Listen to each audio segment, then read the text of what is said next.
being that we're not going to be getting a new boss for the next few weeks, we might as well go ahead and just rank all of the boss relics that are currently in the game right now, because it is nice to just talk about the meta and how it is, in hopes that From Software ends up just seeing what the community is feeling about some of this stuff, and then hopefully we end up getting a balancing update pretty soon. I feel like within these next few weeks that we're not going to be receiving any new content, a balancing update would just make the most amount of sense, especially because that we have yet to get one. But yeah, for today we are just going to take all 11 of these boss relics and then rank them from worst to best. Starting off at the bottom, we have Knight of the Demon, which we get off Libra. Now, it does come with the perks of a huge rune discount from shop purchases. You also get the ability to proc Madness upon yourself, and when you do have Madness procced upon yourself, you gain some FP regeneration. Now, we are going to start off with this FP regeneration because it does sound like it's the most important part about this relic. And this FP regeneration is about 2 FP per second for the next 25 seconds. So yeah, it actually ends up being around about 50 FP over that period of time, which is honestly not that good because that's pretty much only like 2 or 3 spells at best sometimes. And also, it's not actually going to give you 50 FP as a net positive because you have to proc Madness upon yourself first. And Madness drains not only your health by 15%, but it drains your FP by 10%. And worst of all yet, there are literally relics in the game that let you start off with Starlight Shards, and a Starlight Shard can regenerate like 70% of your FP bar, and that's going to be in an instant, not over 25 seconds. And depending on how large your FP bar is, this could like easily be about 200 FP back, which is like 4 times more effective than this particular relic that you only benefit after you proc Madness upon yourself. And the way the proc Madness upon yourself is you have to use a gesture, which is going to force you to sit still for like 10 seconds, get hit with an animation that's going to drain your health, and be vulnerable for even longer. Like, if you were to go through all this effort, there has to be a much better reward. Like, the reward for this should have been like infinite FP for 25 seconds. Like, that actually would have been a pretty decent trade-off, because to be able to pull this off in the middle of a boss fight is like next to impossible, so there had to be a decent reward. Now, when it does come to the other perk in the rune discount, this one is pretty decent. It does give you a 20% discount from all shop purchases. But honestly, in most runs, you're only really going to be spending about 30k on average, where something like this is not going to be that noticeable. And it's only really going to be noticeable if you're spending like over 100 or 150k, which is rarely ever going to happen. Like, sometimes in a solo run, if you end up getting that special merchant and you buy a whole bunch of Wending Graces, maybe a purple weapon or 2. And even then, at best, you're only saving about like 20 to 30k runes, which is actually less than a field boss. And all you got to do is kill about 20 trash mobs to gain that same effect. So it's like a decent perk, but it would be good if it was actually in combination with some other really good perks, which it's not. At number 10, we have Dark Knight of the Champion Relic, which you do get this of the Everdark version of the Dark Drift Knight, and it does come with increased maximum stamina, boosting your attack power of added affinity attacks, and defeating enemies gives you more ultimate charge. Now, the increased maximum stamina is pretty much the equivalent of having a +5 endurance relic, which equals around about 10 more to your stamina bar. Now, I do think that having successful attacks gives you stamina back is the much better relic to have, but this one is still pretty decent, and the fact that it is going to be a better version than all of the other endurance-based relics out there is not going to be too bad, especially because this actually does come in combination with arguably the best ultimate regeneration-based relic too, because every single time that you do get a kill, it'll end up giving you about 5% of your ultimate charge back. And if you're going through like these camps or these forts, you can get it back really quickly. Now, obviously, in a boss fight, pretty much useless, but it still is pretty decent. Now, unfortunately, the third perk in boosting attack power of added affinity attacks, this thing kind of sucks because all it does do is give you 10% more damage to that added affinity. And added affinities come from multiple different sources. They can be from greases, certain weapon skills like Flaming Strike, or maybe like some spell-based buffs like Black Flame Blade. And for the most part, these types of buffs will only end up giving you between like +10 and +20 to a certain element. So essentially, this thing is giving you like +1 or +2 more damage, which yeah, that is just not good by any means. Like, this would actually be an okay perk to run if you got it earlier on, but the fact that it is like an Everdark or a hard mode based relic is kind of just silly.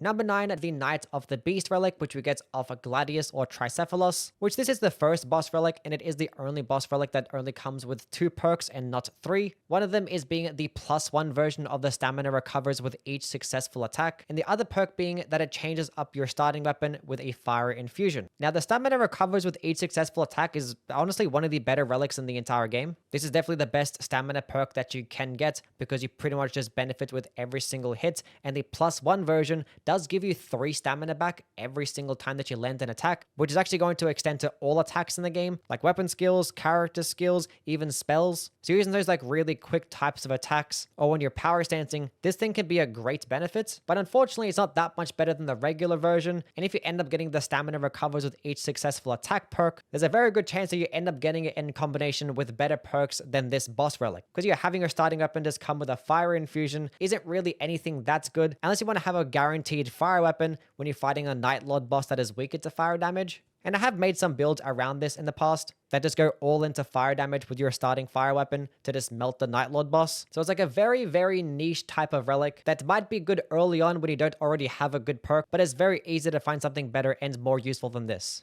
Number 8, we have the Dark Knight of the Baron, which is another Everdark boss relic, this one being of Everdark Gaping Jaw, and it does come with 3 separate critical hit buffs. 2 of them boost your damage, and another one gives you runes on critical hits.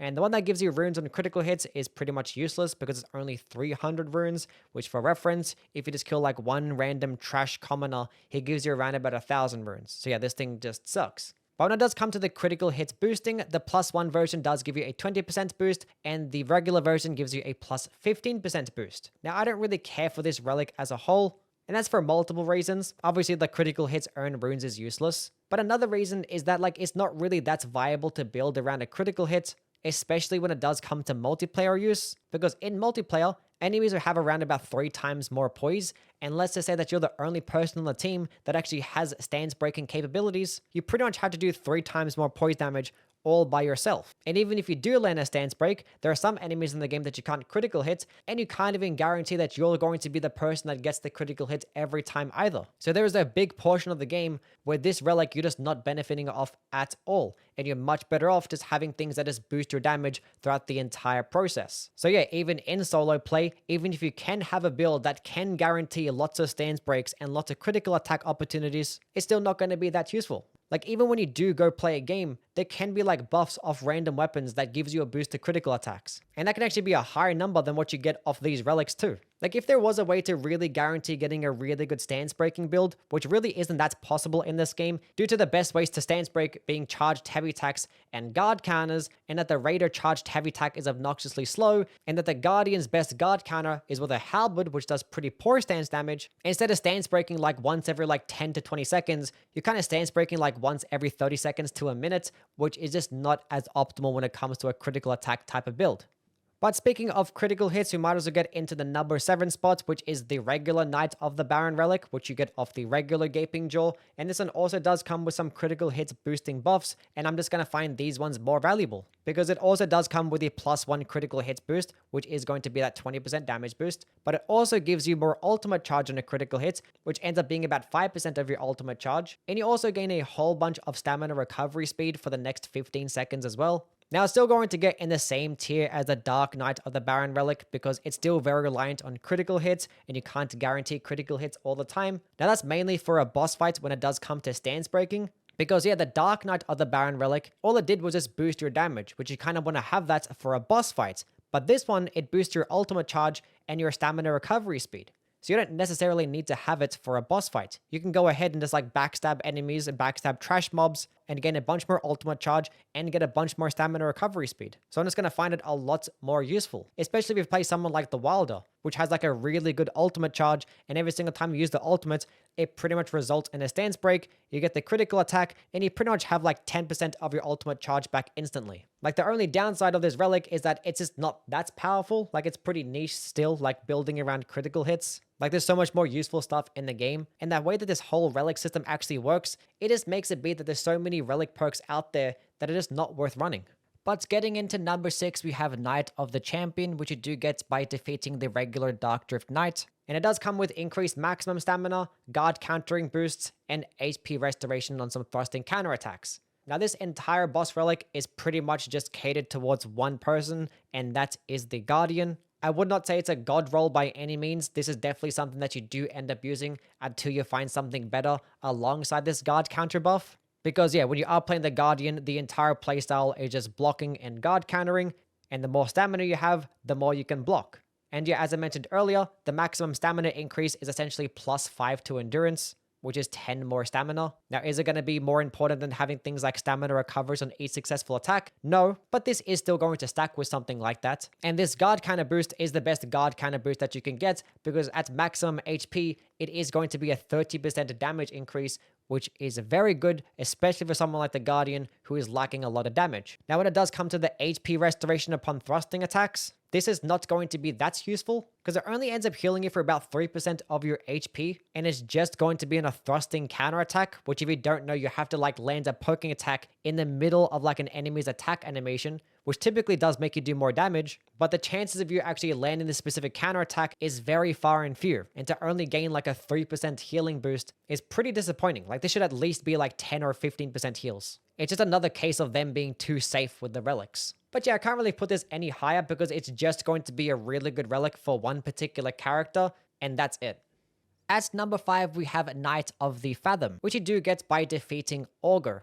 And it does come with increased maximum HP, the flasks heal nearby allies, and the items that you use also have the effect passed onto these nearby allies. Now, the increased maximum HP is definitely the best thing on here, because it pretty much is the equivalent of having +5 to your vigor stats, and having a flat vigor boost is just amazing, because it actually lets these characters with lower amounts of HP just get some more and respectable amounts of HP. And being that your healing is percentage based, it pretty much means that you have more effective HP in total, because your heals are also getting increased. So just for this one reason alone, it is just worth running if you wanted to like maximize your survivability. Now, when it does come to the other perks on this relic, they are also really good. The only reason why I'm not going to put this entire relic higher on the list is because these other 2 relic perks are meant for multiplayer. So if you are playing solo, this entire relic is borderline useless. But yeah, one of the perks does actually give the healing effect to your nearby allies when you consume your own flask, and it is roughly around about 50% of that effect. And honestly, it works great. Like, you can't ever go wrong with just healing your allies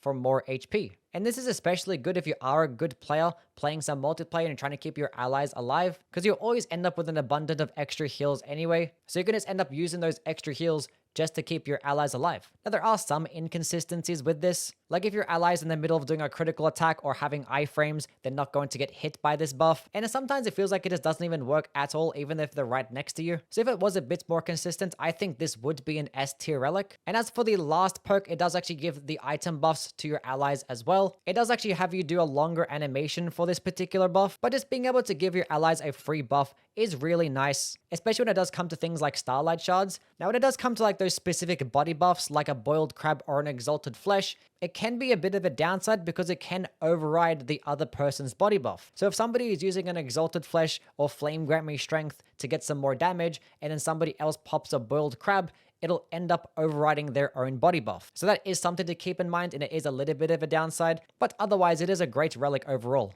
Number 4, we have a Dark Knight of the Wise, which you do get off the new Everdark Sentient Pest. And this pretty much just gives you a whole bunch of FP. It does come with the increased maximum FP perk, which is the equivalent of having +5 mind, which is around about 25 more FP. You do get some FP restoration on successive attacks, which with some faster weapons out there, all you're going to do is like land an attack 3 times to gain 5% more FP, which is really decent. And it also gives you a permanent FP increase for every single time you clear out a Sorcerer's Rise. And this is an 18% FP increase. And there is a chance that you end up getting 3 rises to spawn in a game. So your total FP bar can be ridiculously high. And every single time you use a Starlight Shard, being that it's percentage based, your effective FP is going to be more than enough. Like for any character in the game, doesn't matter how often you're spamming spells or skills, with a couple of Starlight Shards and an FP bar that large, you're more than okay. Now for like the really good players with good map knowledge and knowing how to really utilize certain types of spells, you don't really need to have FP boosting stuff, and you could go into like more damaging boosting stuff instead. It's just like another case of having 2 little relic slots to really benefit of some other like fun and interesting stuff out there, because when it does come to optimizing damage, this isn't really going to help you out. But alternatively, if you are reliant on things like skills and spells, you're not going to be doing any good damage if you don't have the FP for it. Like, I don't really care to run this particular relic with someone like the Recluse or maybe even the Duchess, because there already is a guaranteed relic out there that can just do a better job. But that one does involve you having to have 3 of your slots filled up with staves, and sometimes it's not going to guarantee having the best secondary effects. So this is currently mainly fine-tuned for the Revenant, or if you do plan to spam a whole bunch of skills. So yeah, honestly, it doesn't matter who you're playing, you can't really ever go wrong with something like this. It's just still not going to be the best thing. Number 3, we have the Knight of the Lord Relic. Now, this relic actually does give you a bunch more damage when you do switch your weapons. You do gain a flat 10% damage boost, and it also buffs the weapon that you switch to with some added affinity. And you do gain 10% more damage to that added affinity as well, which, as I mentioned earlier, this added affinity bonus is not really that good.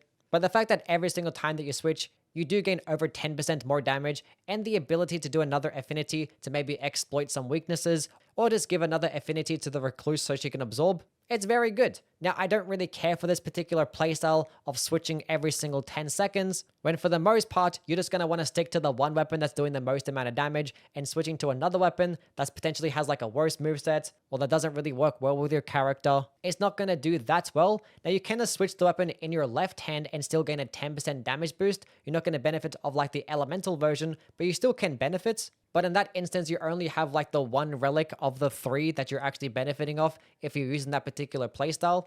But with one character out there, you actually can benefit off all 3 of these relics, and that is with the Iron Eye. I honestly do not run this relic with any other character but the Iron Eye, but this is still going to get to the number 3 spots because it is like one of the most important relics for arguably the best character in the game. And the reason why it does so well with the Iron Eye is because he's mainly using bows. You don't have to run the risk at switching weapons at closer range because you can just do it at a distance. And being that it's really only using bows, every single time you switch, you're pretty much going to get the exact same moveset. The weapon's going to work the exact same way, and more likely than not, they're going to get similar damage too. And the way that I like to use it is like soon as I run out of stamina, while I'm waiting for my stamina to regenerate, I just switch weapons and this continuously fire. And this playstyle pretty much just always lets me have more than 10% damage every single time. At 2, we have the Knight of the Wise, which you do get off the Sentient Pest. It does come with an increase to your maximum FP, which is about 25 FP. It does let your starting weapon come with a Poison Infusion, which does obviously give you the Poison status effect, and in return it does take away about 15% of that weapon's damage. And the last relic perk does give you a damage boost when poison or rot is procced within the vicinity. So this means that either you get procced with rot or poison, or like nearby allies or enemies get procced with rot or poison, you will end up gaining a 12% damage boost for the next 20 seconds. Now you might look at the fact that poison is not really like the best status effect in the game, and you are going to receive like a damage penalty with that poison infused weapon, and your reward is going to be a 12% damage boost and that little bit of poison damage over time. But the way that you can actually use this is like lead off a boss fight or an engagement with your starting weapon infused with poison, proc the poison, and then switch to your main and high damaging weapon. And then for the next 20 seconds, you can just benefit off that 12% damage boost while the poison is doing that passive damage over time, which ends up being around about 7% damage when the entire thing is done. So you can just pretty much look at this relic as it's always having a way to just do some bonus damage while just getting a bunch more FP. Now yes, when you do fight those enemies that cannot be procced with poison, is going to be kind of useless, but those enemies are very far and few. Now another reason why this relic is so good is because there are other relic perks out there in the game that let you get more damage when you face an enemy inflicted with poison. And this can actually be an additional 10% damage boost to these enemies. So if you do have that particular perk and have a way that you can guarantee poison, and have that in combination with the poison or rot in vicinity perk, which is actually specific to this boss relic, it can make for an even more powerful build. And having like this particular setup running with the Executor, which can proc status effects really quickly, it can quickly make his damage just be borderline broken. Like it's probably still not going to be like the best combinations of perks out there, but you can quite literally slap this onto any character and just benefit. And most people probably will because you get this very early on in the game.